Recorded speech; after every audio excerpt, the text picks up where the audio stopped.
आजकल की संतान कहती है तुमने किया क्या है, माने पूरे जीवन की साधना संतान में लगा दी, और जैसे विवाह, जब तक विवाह नहीं होता तब तक तो माता के भक्त रहते हैं, और विवाह हुआ नहीं, आंखें चार हुई नहीं, सो माता पिता शत्रुवत लगने लगे। अब उसमें बेटों की गलती नहीं है, तो 24 घंटे प्रेशर रहेगा अंदर से, तो फिर कहाँ जाएंगे। लेकिन कितना भी हो, माँ का ऋण तो जीवन में कभी उतार ही नहीं सकते।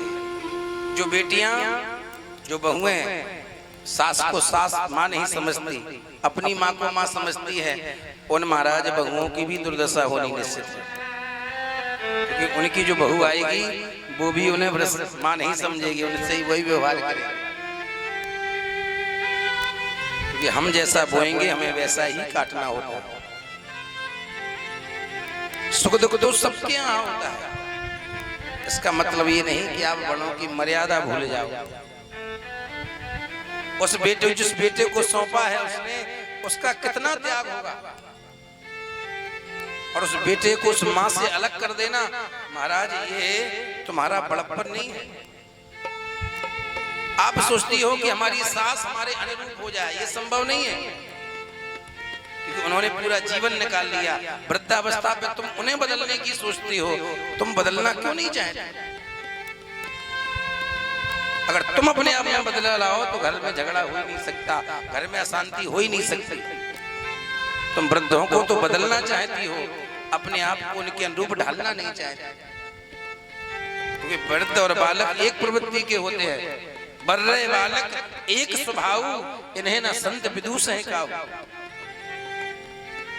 बालकों को क्या तुम बालक अपनी जिद पे आ जाए तो क्या तुम उनकी जिद तोड़ सकते हो? कितना भी मार लो बालक, अगर उसे जो वस्तु चाहिए उसके लिए पिट भी लेगा, लेकिन वो वस्तु मांगना नहीं छोड़ेगा। ऐसे बुजुर्गों के साथ जब करोगे महाराज तो तुम्हें भी सुख रहेगा, और जब बुजुर्ग आशीर्वाद देंगे तो तुम्हारे घर में सुख समृद्धि भी रहेगी। माँ किसी के धन की भूखी नहीं होती, धन की भूखी माँ कभी, पिता कभी नहीं होता। बेटों को लगता है कि बड़े वाले को सारा धन दे रहे हैं माता पिता, बीच वाले को दे रहे हैं, छोटे वाले को दे रहे हैं, माता पिता किसी को धन नहीं देते। माता पिता तो ये चाहते हैं कि तीनों बेटियों में लेवल बना रहे। और गौर करना, माता पिता उसी के साथ रहते हैं जो बेटा अर्थ की स्थिति में कमजोर होता है। माता पिता को लगता है थोड़ा हमारा सहारा लग जाएगा तो इसका बेड़ा पार हो जाएगा, और दूसरे बच्चों को लगता है कि माता पिता ऐसे दे रहे हैं, हमें देते ही नहीं कुछ।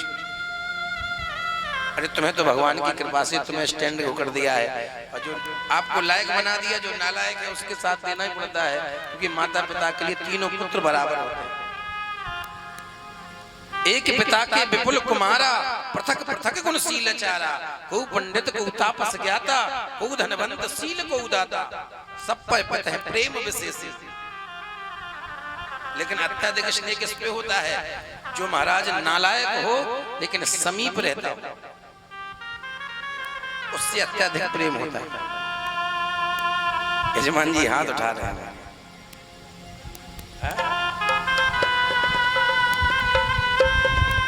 ये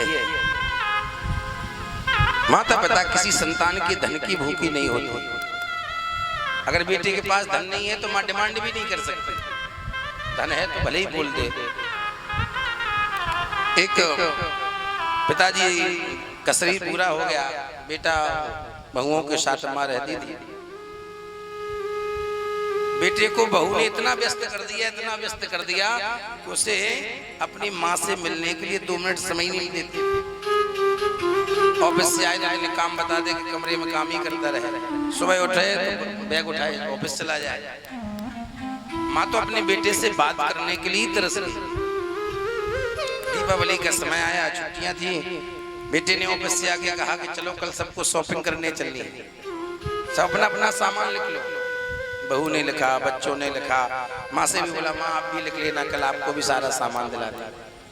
वृद्ध माँ थी, माँ ने लिखा और जो लिखा, जब उस रजिस्टर में से पेज फाड़ा तो 2-3 पेज एक साथ फट गए हो। सुबह गाड़ी में बैठे और मॉल पहुंचे तो पत्नी बोली पहले हम शॉपिंग करेंगे फिर बच्चे करेंगे। पता नहीं पैसे बचे या ना बचे, तुम्हारी माँ ने पता नहीं पूरी रात में क्या क्या लिख लिया हो। पति बोला ठीक है। पत्नी ने शॉपिंग कर ली, बच्चों ने कर ली। माँ से कहा माँ चलो आपको करा दे। माँ बोली बेटा हमें कुछ नहीं खरीदना, जो सामान है वो तुम ही ला करके हमें दे दो।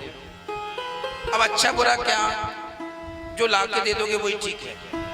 बेटा जैसी माँ ने निकाल करके पर्चा दिया, 2-3 कागज थे इकट्ठे, तो पत्नी देख के मोटे कागज बोल पड़ी लगता है मरगढ़ तक का सामान लिख के रख लिया, पता नहीं दोबारा मौका लगा के नहीं लगा। बेटा मॉल में गया और दुकानदार को पर्चा दिया, बोले इसमें जो सामान लिखा है निकाल के दे दो। तो दुकानदार ने जब वो पर्चा पढ़ा तो उसके नेत्रों से आंसू गिरने लगे और रोते हुए बोला भैया ये जो सामान तुम्हारी माँ ने लिखा है वो मेरी दुकान में नहीं है। बेटा बोला इतना बड़ा मॉल है और तुम्हारे पास सामान नहीं है? बोले सच में मेरी दुकान में सामान नहीं है, ये सामान आपको नहीं दे सकता। बेटा भी अचंभित पड़ गया, ऐसा माँ ने क्या लिख लिया जो इतने बड़े मॉल में नहीं मिला। दुकानदार ने कहा आप खुद पढ़ लो। और जैसे ही बेटे ने वो पर्चा निकाला उसको पढ़ा, पढ़ते ही महाराज अपनी आंखों से भी आंसू नहीं रोक पाया। दौड़ के आया, अपनी माँ के चरणों में बैठ करके रोने लगा। माँ आज तूने दुनिया की ऐसी अमूल्य चीज मांगी है जो मेरे अलावा तुझे कोई नहीं दे सकता। माँ ने लिखा था बेटा मुझे दीपावली के उपहार में कोई आभूषण नहीं चाहिए, कोई वस्त्र नहीं चाहिए, कोई कपड़े नहीं चाहिए। मुझे दीपावली के उपहार में एक तू वचन दे दे कि मुझे 2 मिनट सुबह और 2 मिनट शाम को आकर के मेरा हाल पूछ लिया कर, यही मेरा दीपावली का उपहार है।